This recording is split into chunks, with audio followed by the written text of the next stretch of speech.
우리에게 있어서 변화라는 것은 참 중요합니다. 변하면요, 우리가 사실 안 좋다라고 이야기하지만 그러나 매일같이 새롭게 변할 수 있다라는 것은 우리에게 희망적이고 또 소망적인 것을 보게 됩니다.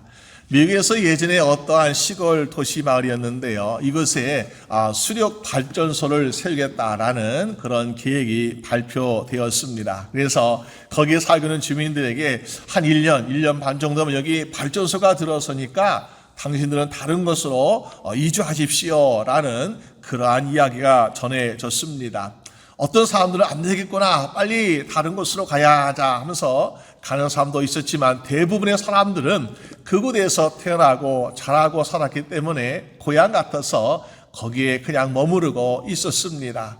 그런데 발전소가 세운다는 계획이요, 점점 미뤄지는 것이었어요.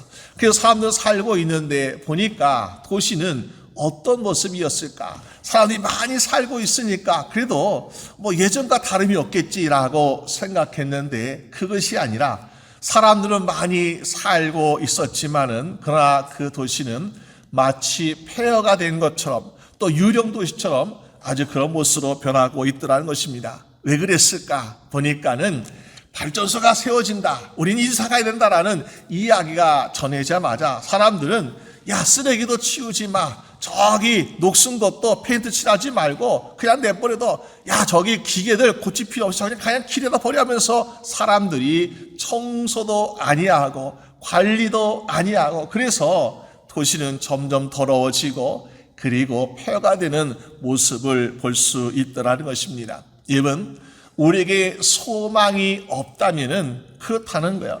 내일의 꿈이 없다 그러면요, 다 귀찮은 거예요. 우리가 그런 의미에서 하나님께서 만약에 저와 여러분들에게 너는 몇 월 며칠 몇 시에 내가 너를 부르겠다라고 우리의 사는 기간을 하나님께서 정해주시고 우리가 알고 있다면 어떻게 될까요? 나는 이제 내가 갈 날이 한 10년밖에 남지 않았네. 나는 10년 동안 굳이 내가 청소해야 될까? 굳이 내가 뭘 열심히 해야 될까? 하면서 나태해지고 포기하는 것이 많을 것입니다. 그런데 우리는 언제 갈지 몰라. 어떤 사람은 나는 100년, 120년 살 거야. 물론 우리가 살 수 있죠. 그렇지만은 날짜를 모르며 사는 것도 우리가 사실은 감사하다. 왜? 우리가 내일 당장 어떻게 될까? 걱정 근심하는 것이 아니라 우리 마음속에 그러죠. 그래도 하나님께서 복을 주시는데, 하나님이 인도하시는데 그래도 10년, 20년, 30년, 40년 괜찮지 않을까 하면서 우리는 아주 많은 계획들을 세우고 있고 실천하면서 많은 꿈들을 이뤄가고 있지 않습니까? 여러분, 그렇기 때문에 오늘 우리의 삶은 비록 내일이 어떻게 될지는 모르지만은 그러나 오늘보다 내일이 더 기대가 되는 그런 꿈꾸는 삶을 살고 있는 줄로 믿습니다. 그래서 우리가 이런 삶 가운데 과연 우리는 정말 새롭고 놀라운 인생의 변화가 일어나면 어떻게 될 것인가? 오늘 말씀을 통해서 함께 말씀을 보고자 합니다. 먼저는 우리가 새롭게 되기 위해서는요, 진정으로는 예수님을 통해서 새로 자유를 얻을 수 있어야 되겠더라라는 것입니다.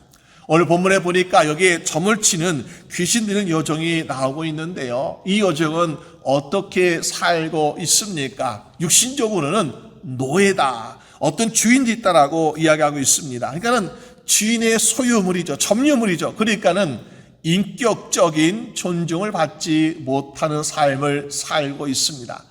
그래, 내가 노예니까 그럴 수 있어. 그렇지만 우리가 노예도 자기 생각을 할 수 있고 말할 수 있잖아요. 근데 이 여인 어떻습니까? 보니까 영적으로 또 귀신에 사로잡혀 있다라고 말씀하고 있습니다. 몸도 마음도 모든 것이 자기 마음대로, 자기 뜻대로, 자기 생각대로 하지 못하는 참 불행한 인생을 살고 있는 것이 아닌가라는 것을 보게 됩니다.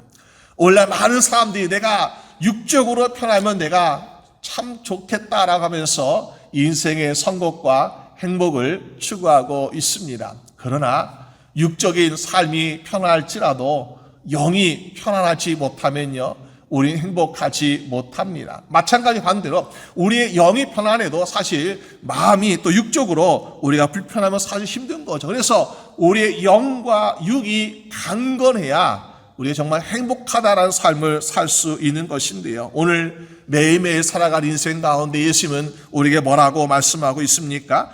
마태복음 6장 3, 4절 말씀하기를 그러므로 내일 일을 위하여 염려하지 말라. 내일 일은 내일 염려할 것이요 한날 괴로움은 그날로 족하니라. 정말 오늘 우리가 걱정하고 근심하는 거 오늘로 끝나면 참 좋겠어요. 그런데 어떤 사람은 지난주에 했던 걱정을 어제도 하고 있고 어제 했던 걱정을 또 오늘도 하고 있어요. 그럼 어떻습니까? 옆에 듣는 사람은요, 야, 매일같이 걱정만 하다가 살고 있구나. 참 불행한 거죠. 지난날의 괴로움은 괴로움대로 끝날 것이고 오늘 걱정도 오늘로 끝내버릴 것이고요. 우리는 내일은 좀 더 나아지겠지, 좀 더 긍정적이고 소망적인 꿈을 가져야 되는데 그것은 바로 누굴 통해서 가능합니까? 주님을 통해서 가능한 줄로 믿습니다. 그런데 오늘 본문에는요, 자기 생각도 자기 말도 자기 뜻대로 표현하지 못하는 불행한 인생을 살고 있더라라는 것입니다. 그런데 우리가 아이러니하게도 이 여인이 무엇을 하고 있냐 보니까는 점을 치고 있더라. 누구를 위해서? 다른 사람의 인생을 위해서 점을 치고 있더라. 무슨 말이에요? 당신은 이렇게 하면 잘 될 것입니다. 당신 이렇게 하면 성공할 것 하면서 다른 사람의 인생을 가이드해주고 조언해주는 점을 치는 인생을 살고 있다라고 말합니다. 누가 와서 내가 어떻게 하면 행복하겠습니까? 내가 어떻게 하면 성공하겠습니까? 라고 물으면은 이렇게 하시오, 저렇게 하시면서 길을 알려주고 있는데 정작 자신은 자신의 길을 모릅니다. 내가 내 마음대로 말도 못하고 생각도 못하고 행동도 못하는 불행한 인생을 살고 있으면서 다른 사람은 이거 해라 저거 해라 하면서 저게 행복이 있다, 저게 구원이 있다면서 말하고 있지 않습니까? 이게 정말 우리가 이해가 되는 것인가? 이해가 되지 않는 거야. 오늘날 우리가 이런 세상을 살고 있는 것을 보게 됩니다. 분명히 자기 자신도 앞으로 어떻게 될지 모르면서 여기에 행복이 있습니다, 저기에 성공이 있다면서 이야기하는 그런 인생들, 과연 그 길을 따라가는 사람도 문제겠지만요, 그렇게 살고 있는 사람도 얼마나 불행한 인생을 살고 있는 것인가. 그런데 왜 사람들은 그런 사람들 따라가서 보니까 이 점집이요 굉장히 잘 된대요. 왜? 그 주인들이 아주 돈을 많이 벌었다는 거, 이 점치는 종 때문에. 무슨 말입니까? 한마디로 이 점집은 문정성시 막 사람들이 줄을 서가지고 나도 좀 받으시오 하면서 점치는 사람들이 줄을 서고 있는 그런 곳이었다는 것입니다.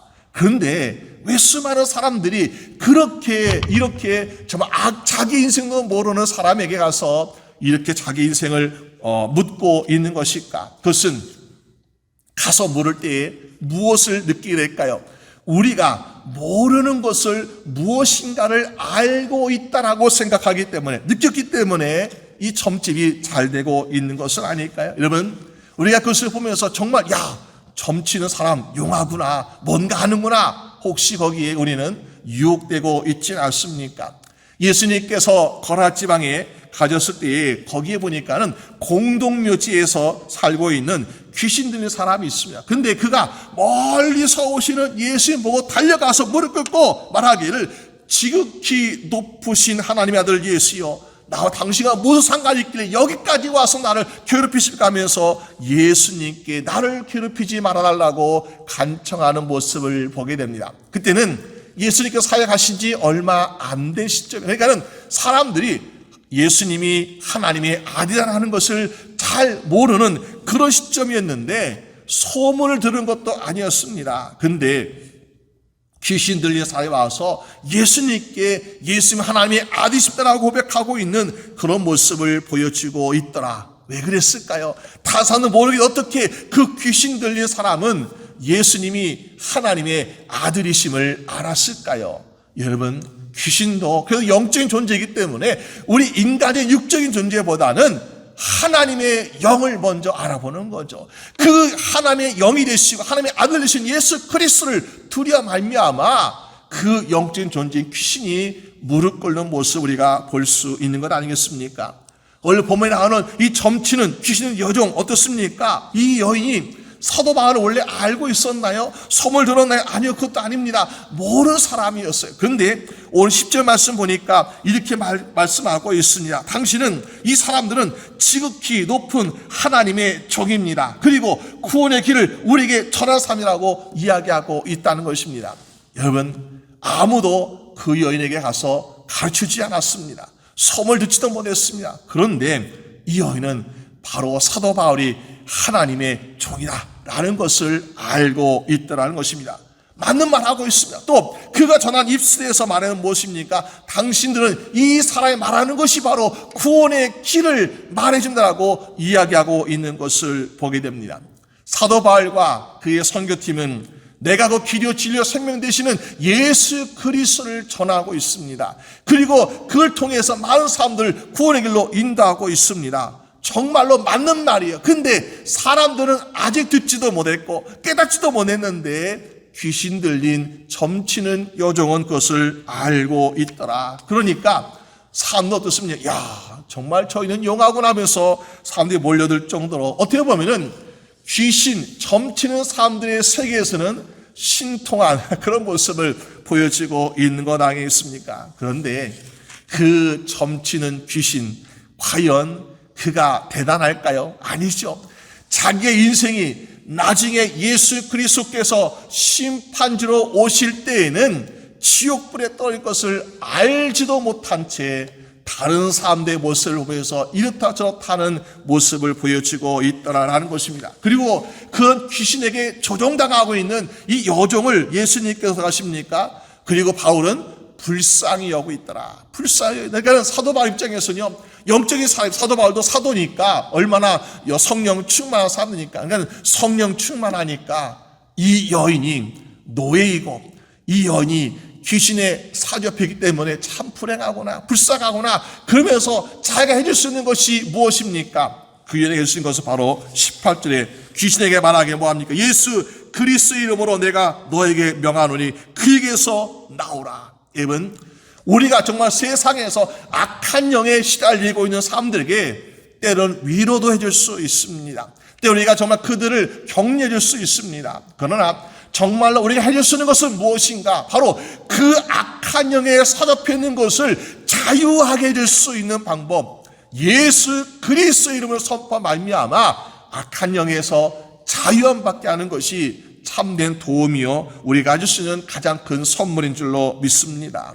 그래서 귀신들 여종에게 예수님을 전했습니다. 그랬더니 놀랍게도 귀신이 즉시 도망치고 떠나가면서 이 여인은 자유함을 얻게 되었다라고 이야기합니다. 여러분, 우리의 육신의 평안함도 중요하지만은 영혼의 평안과 자유를 얻게 되는 것, 이것이 우리가 행복한 인생의 첫걸음 아니겠습니까? 그런데 그 영혼의 자유를 누가 준다? 우리가 권력이 많은 사람, 부유한 사람, 능력 많은 사람이 아니라 바로 우리 주 예수 그리스도로 말미암아 참된 자유함 얻게 되는 여러분 되시기를 주님의 이름으로 축원합니다.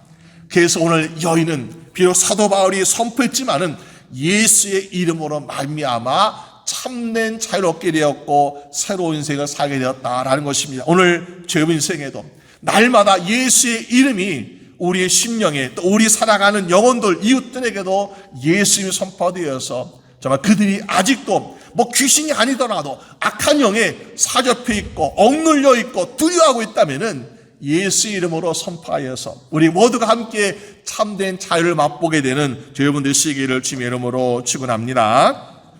두 번째로 우리가 새로워지는 것을 보니까 예수님을 통해서 새로워지는 소망을 가져야 되겠다라는 것입니다.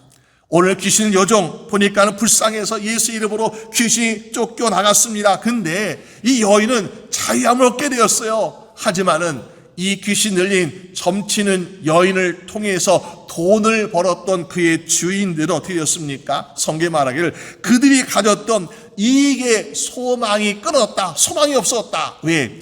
귀신이 있어야 귀신이 점을 쳐주고 야 용하다 그래가지고 돈을 많이 벌고 있었는데 귀신이 나가버렸습니다. 그럼 어떻습니까? 누가 와서 나 이런 거 상담하고 싶은데 당신 알아맞혀보세요. 그러면 하나도 몰라요. 그렇게 대답하지 않겠습니까? 그러니까는 이제는 점을 칠 수가 없다는 거죠. 그러니까는 돈을 한 푼도 벌 수 없게 되었다. 그래서 소망이 끊겼다라고 이야기하고 있습니다. 여러분, 우리가 과연 우리의 소망은 무엇인가? 여러분, 때때로 우리가 나는 소망이 있습니다 그러면요, 꼭 돈, 물질이 아니라 나는 뭘 갖고 싶어요, 뭐가 되고 싶어요, 뭘 소유하고 하면서 우리는 여러 가지가 있어요. 근데 여기 점치는 여정의 주인들은 그들의 유일한 소망은 무엇인가 보니까는 물질이 바로 그들의 유일한 소망이었더라. 그냥 다른 건 소망이 필요 없어요. 우리는 물질이 최고의 우리의 소망이다. 그러니까는 그 물질이 끊어지니까 어떻습니까?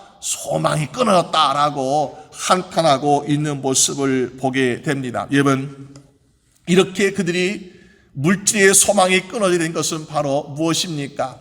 예수 이름이 선포되었기 때문에 그런 결과가 일하게 되는 것이죠. 오늘 우리의 삶에도, 우리 신앙생활에도 보니까는 예수님이 선포될 때에 우리는 크게 두 가지의 사람들을 보게 됩니다. 첫 번째는 말씀을 삼은 사람들은요, 새로운 소망과 새로운 기쁨이 생기게 되는 것을 보게 돼요. 근데 말씀을 삼아하지 아니하는 세상의 물질의 소망을 두는 사람 보니까는 야, 우리 소망이 끊었다 하면서 절망하고 실망하고 있지 않습니까? 오늘 우리는 주의 말씀이 우리 심령에, 주의 말씀이 우리 가정에, 주의 말씀이 우리 교회와 믿음의 공동체에 선포될 때에 주여, 주의 말씀으로 인해서 내가 새로운 소망을 가지게 되었습니다. 주의 말씀을 통해서 내가 새로운 기쁨을 얻게 되었다라고 고백할 수 있는 여러분 되시기를 주님의 이름으로 축원합니다. 그 사도 바울은요, 빌립보 3장 8절 말씀에 내가 모든 것을 해로 여김은 내가 내 주 그리스도 예수를 아는 지식이 가장 고상함이라미라. 그래서 내가 그를 위해서 모든 것을 잃어버리고 배송을 여기고 오직 그리스도를 얻는 것을 추구하고 있다라고 고백하고 있지 않습니까? 여러분, 예수님을 통해서 얻는 것이 우리의 가장 큰 소망이요, 가장 귀한 소망이요, 영원한 소망이 되는 줄로 믿습니다. 근데 여정의 주인들은요, 물질의 소망을 두고 있다 보니까 하루아침에 우리가 거지가 되었구나, 우리가 소망이 없구나 하면서 신세한탄하고 있는 것을 보게 되지 않습니까? 그러면서 말하길 우리가 무엇을 먹을까, 무엇을 마실까, 무엇을 입을까 하는 걱정 근심이 끊이지 않고 있더라. 왜요? 그들은 바로 영적으로 이방의 삶을 살고 있기 때문에 그런 모습을 보게 됩니다. 그러면서 이들이 사도 바울을 고소하고 있는 모습을 보게 되죠. 어떤 제목으로 고소하고 있습니까? 보니까 이렇게 말하고 있습니다. 우리 로마 시민이 우리가 받아들일 수 없고 실천할 수 없는 부당한 풍속을 이들은 전하고 있다. 그러므로 이들은 벌을 받아야 한다 하면서 그들을 고소하고 있는 모습을 보게 됩니다. 여러분, 우리가 때때로 살아가면서 우리가 지켜야 될 문화와 전통이 있습니다. 그런데 문화와 전통이 100% 다 옳은 것이냐, 지켜야 되는 거라고 생각해 볼 때에 그렇지 않을 수도 있다는 것이죠. 만약에 저기 아프리카나 아니면 어디 깊은 정글에서 사람을 잡아먹는 식인종이 조상대대로부터 우리 사람을 잡아먹었습니다. 우리의 사람을 잡아먹는 우리의 풍속이고 문화인데라고 이야기했을 때 아, 그렇군요, 지키십시오 라고 말할 수 있겠습니까? 아니면 어떤 지역에서는 우리가 마음에 안 드는 사람은 돌에 쳐가지고 그 사람을 죽일 수 있습니다. 이것이 문화이고 전통이라고 말하면 계속 돌을 던지세요라고 말할 수 있겠습니까? 그렇지 않다는 거죠. 우리가 옳고 그런 것을 분별할 수 있어야 되는데 그것은 바로 주의 말씀을 통해서 주님이 원하시고 기뻐하시지 않는 것은 우리가 옳은 것이 아니구나. 그런데 주의 말씀을 볼 때 이것은 주님께서 이게 옳다고 인정하시는 것이나 끝까지 지켜야겠다라는 것을 우리가 끝까지 지켜야 되는 것 아니겠습니까? 그러므로 이들은 지금 어떤 삶을 살고 있습니까? 그들은 우상을 섬기고 있고 그들은 귀신과 가까이 하고 있고 또 물질에 소망을 두고 있는 이런 사람들이기 때문에 진리의 말씀인 예수 그리스도의 말씀과는 전혀 어울릴 수가 없더라. 그러니까 뭐예요? 그들은 우리가 받아들일 수 없는 것, 우리가 실천할 수 없는 부당한 풍속을 전하고 있다. 맞는 말이죠. 왜? 하나님의 영광, 세상의 것은 우리가 함께 할 수 없다는 거죠. 예수 그리스도의 말씀과 세상의 풍속과 문화는 우리가 다를 수밖에 없다는 것입니다. 왜?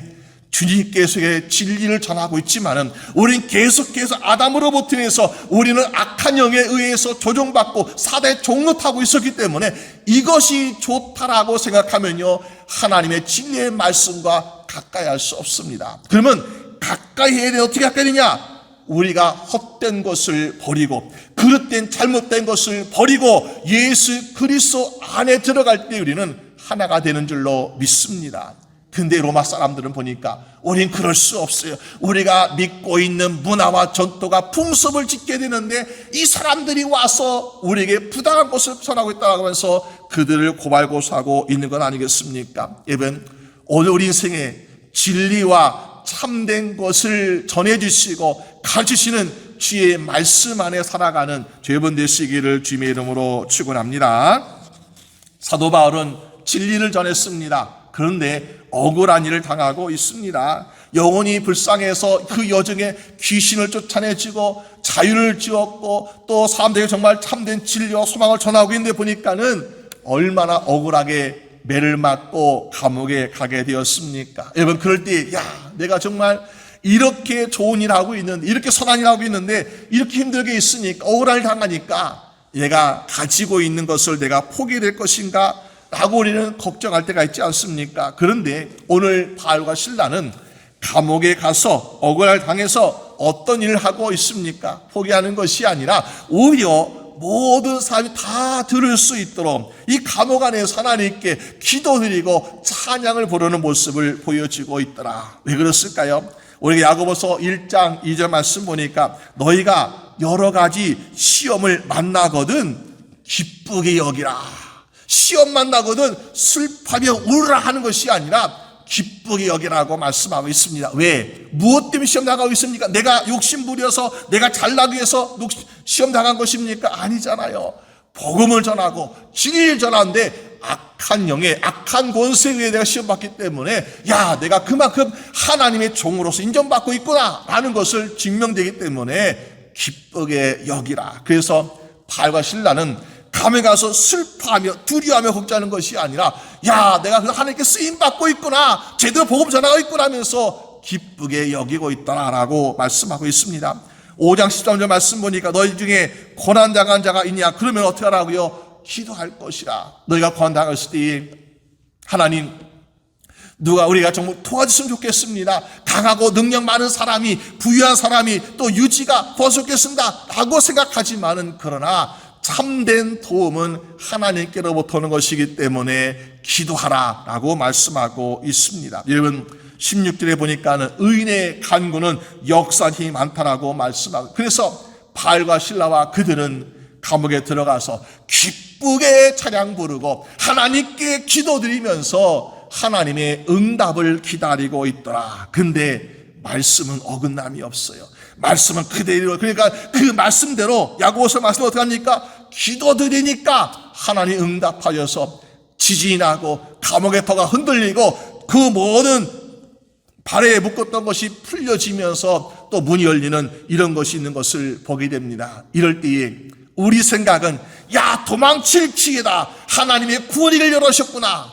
우리에게는, 우리 자신에게는 구원의 길이 열린 거 맞습니다. 그러나 바울과 실라는 어떻게 합니까? 이것을 도망칠 기회로 삼지 아니하고 눈을 들어서 조금 넓게 보니까 이 순간에도 걱정하고 근심하고 두려운 사람이 있구나. 왜? 많은 사람이 살 길이 열었다면서 막 도망치려고 그러잖아요. 그런데 이 순간에 정말 주님의 도움이 필요한 사람, 이 순간에 주의 말씀이 필요한 사람을 찾아보니까는 감옥에 지키는 간수가 그렇게 두려워하고 있더라. 왜? 모든 감옥의 죄수들이 도망가면요, 보니까는 이제 간수 어떻게 합니까? 감옥을 지키는 책임이 있는데 혹시 뇌물을 받고 풀어진 것이 아닐까? 아니면은 관리가 허술해가지고 도망가게 한 것이 하면서 모든 책임을 간수에게 물으니까 대신 간수가 사형을 당할 수밖에 없습니다. 그런데 간수가 자기가 지금까지 그렇게 많은 사람들 고문해주고 고통을 주고 한 것을 알잖아요. 자기가 했기 때문에. 그래서 나도 그런 고통과 고문을 당하고 비참하게 죽을까 생각하다가 차라리 스스로 목숨을 끊자 하면서 목숨을 끌려가는 그런 모습을 보게 됩니다. 그런데 그 찰나에 바울과 신라가 뭐라고 이야기합니까? 야, 저기 여보시오, 간수 양반 죽지 마시오, 우리가 여기에 있습니다. 여러분, 그때 이 간수는 마음으로 얼마나 안심이 되었을까요? 우리 같으면은 야, 그래, 간수는 한 사람의 죄수라도 있으니까 안심되었을 것 같아. 근데 간수는 보니까 여기에서 어떻게 하고 있습니까? 안심하는 것이 아니라 더 큰 두려움이 몰려온 것을 보게 됩니다.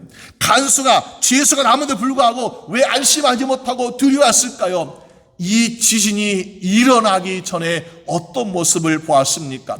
바울과 신라가 하나님께 부르짖고 찬양보했던 그 모습을 바라보고 그 직후에 바로 지진이 나고 갑옷이 다 흔들렸으니까 두려고 떨리는, 왜? 자기가 그들을 매를 쳤거든요. 그들 고문했거든요. 고통을 줬. 근데 그렇게 하나님의 영이라고, 하나님의 종들이라고 했던 그 사람들, 그 귀신 여전도 말했잖아요. 하나님의 종들이다. 지키도 부시 하나님의 종이다. 그런데 내가 그들을 고통을 줬는데, 야, 정말 그들 처음에는 이 정말 부당한 풍속을 전하는 사람이라고 얼마나 괄시하고 매를 쳤는데, 보니까 그들은 정말로 지키도 부신 하나님의 종들이었구나. 내가 그들을 저렇게 험하게 했으니, 고통 줬으니, 야, 이건 내가 죽는 것보다 더 큰 고통이 나게 몰려오지 않을까.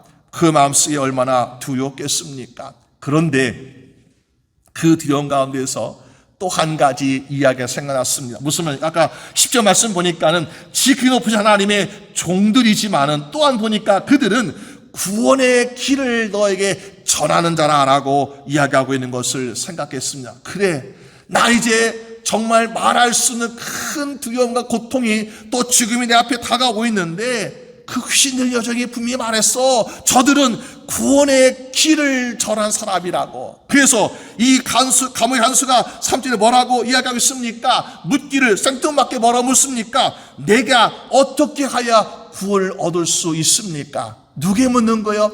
감옥 안에 있는 죄수들한테. 여러분, 자기 상관에게 묻는 것이 아니에요. 지방 총독에게 묻는 것이 아니었습니다. 감옥에 있는 죄수들한테 내가 어떻게 해야 구원을 얻을 수 있겠습니까? 왜? 그들은 구원의 길을 전하는 하나님의 종들인 것을 마음에 깨닫고 확신했기 때문에 그런 질문을 할 수 있더라는 것입니다.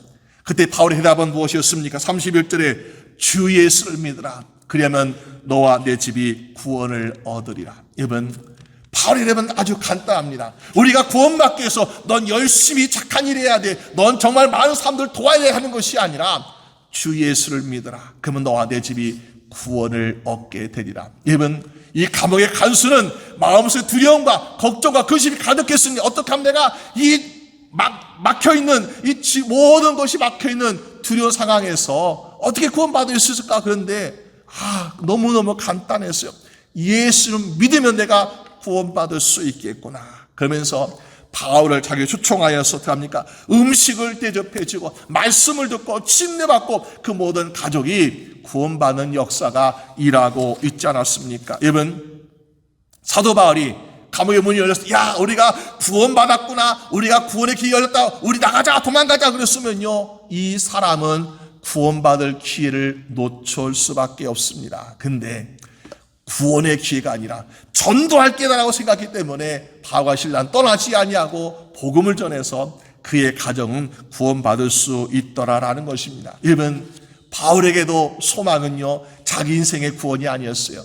다른 사람의 영혼을 주님께로 인도하는 것, 이것이 바로 바울의 소망이었고, 이 감옥의 간수, 이제 내가 사람들 학대하고 고통을 주는 것이 그의 소망이 아니라 나도 내가 받은 구원처럼, 내가 받은 은혜처럼 나도 예수를 전해야지, 이것이 바로 그의 새로운 소망이 되지 않았을까? 여러분, 오늘 우리는 어떤 인생의 소망을 가지고 있습니까? 우리는 건강의 소망, 또 세상의 성공의 소망, 높은 지에 올라가는 승리의 소망, 여러 가지 소망들이 많이 있잖아요. 근데 그 소망보다 가장 큰 소망은 바로 우리에게 참된 구원을 주시는 예수 그리스도 안에 있는 줄로 믿습니다. 그래서 그 소망을 내가 가져야 되겠고 그 소망을 지켜야 되겠어요. 그럼 어떻습니까? 우리는 믿음을 가져야 돼요. 믿음을. 근데 믿음이라는 것이 참 어렵잖아요. 히브리서 11장 1절 말씀 보니까 믿음은 바라는 것들의 실상이요 보이지 못하는 것들의 증거라고 말씀하고 있어요. 아주 말이 어려워요. 그냥 믿음은 이거다 그러면 좋은데, 믿음은 바라는 것들의 실상이요 보이지 못하는 것들의 증거라. 여러분, 믿음은 무엇입니까? 여기에서 실상이라는 것이 헬라어로 휘포스타스라고 이야기가 있는데, 이 말에 이렇게 시작되고 있다. 옛날에 어떠한 여인이 아버지의 땅을 상속받게 되었습니다. 유산으로. 그런데 사람들이 그걸 믿어주지 않는, 그래서 법원에 가서 내가 상속받은 상속자들하고 이야기하니까는 너는 정말 증거가 부족하다. 그래서 만족할 만한 결과를 얻지 못했습니다. 그래서 이제는 좀 더 많은 증거를 준비하면서 모든 증거들 다 모아가지고 아무도 부인할 수 없는 증거들 다 모아서 항아리에 잘 넣어가지고 자기 종을 시켜서 이제 법원에 제출하도록 그렇게 시켰습니다. 근데 법원에 가는 길에 그만 그 여인 속에 잠을 자게 여인 속에서 불이 났어요. 불이 나 다 죽고 이제 없어진 것입니다. 그리고 2000년의 시간이 흘렀습니다. 그리고 2000년 시간에 흘른 후에 고고학자들이 그 불탄 자리 흔적에서 항아리 하나 발견했는데 보니까는 여기에 나의 휘포스타스라는 것이 있다고 하면서 나의 실상이라고 증가하는 증거들이 나타나고 있더라. 무슨 말입니까? 우리가 바라는 것, 우리가 희망하는 것, 우리가 믿고자 하는 것이 아직은 나타나지 않았습니다. 아직은 보이지 않습니다. 그러나 분명하다는 것. 왜? 이것은 하나님께서 인정하신 것이고 하나님께 주신 것이기 때문에 우리가 이것을 믿기만 하면 우리가 나의 것이 될 수 있는데, 그것은 바로 예수 그리스도인 줄로 믿으시길 바랍니다.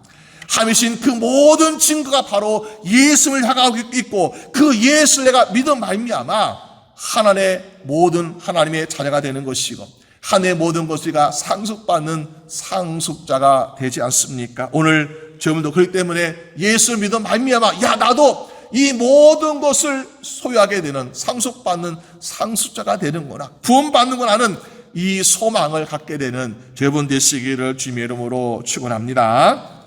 또 마지막 우리는 예수님을 통해서 보니까는 우리도 새로워지는 인생과 교회가 될 수 있어야 되겠다라는 것입니다. 오늘 본문에 보니까 예수 이름 정말 대단합니다. 왜? 귀신은 여정에 예수 이름으로 나가라 그러니까 귀신이 항복하고 나갔잖아요. 예수 이름 얼마나 대단합니까? 예수 이름으로 앉은 매가 걷기도 하고 눈먼 자가 보게 되기도 하면서 우리는 이 예수의 이름 말미암아 놀랄 일들이 일한 것을 보게 됩니다. 그런데 예수의 이름은 분명히 능력이 있고 권세가 있는데, 오늘날에는 예수의 이름을 아무리 외쳐도 보니까 어떻습니까? 능력과 기적이 너무나 부족한 거예요. 많은 사람이 기적이다 하는 것이 정말 우리가 찾아보기 힘들 정도로 어렵게 있는 것을 보게 됩니다. 왜 그렇습니까? 능력이 약해진 것일까요? 아니죠.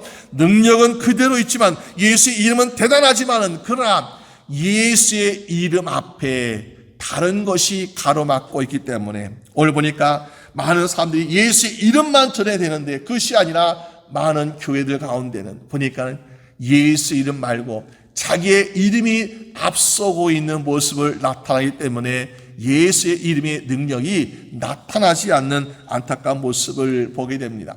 우리가 많은 사람들이 예수 이름을 선포하고 증거한다면 우리 한국 같은 교회가 어떻습니까? 술집과 유혹하는 것 점점 사라지고 교회가 왕성해져야 되는데 거꾸로 되고 있어요. 점집이 늘어나고 있고요. 술집이 늘어나고 있고요. 그리고 교회는 점점 줄어들고 있다. 왜? 예수 이름이 나타내는데 예수의 이름이 앞장서는 것이 아니라 인간이, 사람이, 내가 나타나니까 그런 모습이 되고 있지 않습니까? 어떻게 하면 우리는 예수의 이름이 앞장서서 다시 회복되는 교회와 성도들이 될 수 있을까? 바로 예수님께서는 우리 제자들에게 말씀하시기를, 너희는 어디든지 가서 뭐라고 말씀하셨습니까? 내 이름으로 구하고 내 이름으로 하라고 말씀하시지 않았습니까? 그래서 요한복음 14장에 말씀하기를, 내 이름으로 무엇이든지 구하면 내가 시행하리라. 예수님께서 말씀하세요.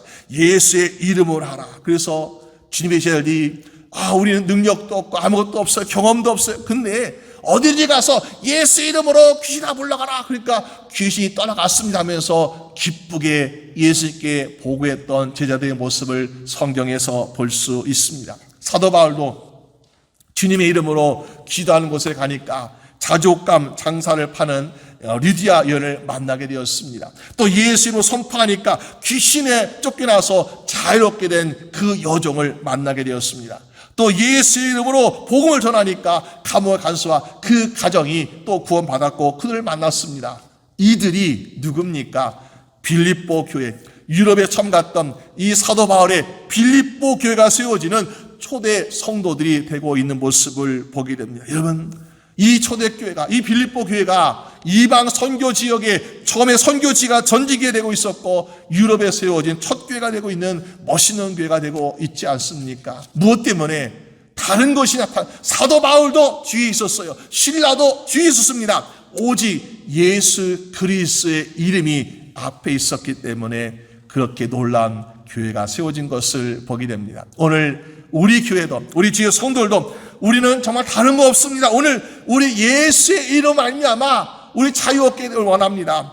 예수의 이름으로 소망 갖기를 원합니다. 예수의 이름으로 우리 공동체가 더욱더 든든하게 세워지길 원합니다. 그런 모습으로 예수 이름이 날마다 가득하고 예수 이름이 선포되어서 우리 교회와 우리 성도님도 오늘보다 내일이 더 기대가 되는 여러분 되시기를 주님의 이름으로 축원합니다. 우리 함께 기도드리겠습니다. 하나님 아버지 감사합니다. 사도 바울과 실라가 복음을 전하는 유럽의 교회는 지역은 정말로 아직도 악한 영에 사잡고 있고 귀신이 판을 치고 있고 정말 그들이 전하는 복음에 대해서 그들은 우리가 받아들이지 못하고 실천하지 못할 그런 풍속을 전달하는 사람들의 생각이 만연한 그런 곳이었습니다. 그러나 두려워하지 아니하고 주저하지 아니하고 예수의 이름이 선포될 때에 그곳에 교회가 세워지고 그것에 놀라운 기적과 역사와 구원이란 것을 지어보게 되었습니다. 오늘 우리가 살아가는 것도 마찬가지 아닐까요? 우리의 살아가는 환경과 모든 지역 예수의 이름이 선포되기 너무나 힘든 그런 곳이 많으나 주님 주의 이름의 능력을 우리가 믿고 우리가 전하고 나갈 때에 주님께서 빌립보 지역에 일어났던 놀라운 역사가 이런 것처럼 오늘 우리에게도 주의 이름으로 선포되는 역사가 일하게 하여 주시옵소서.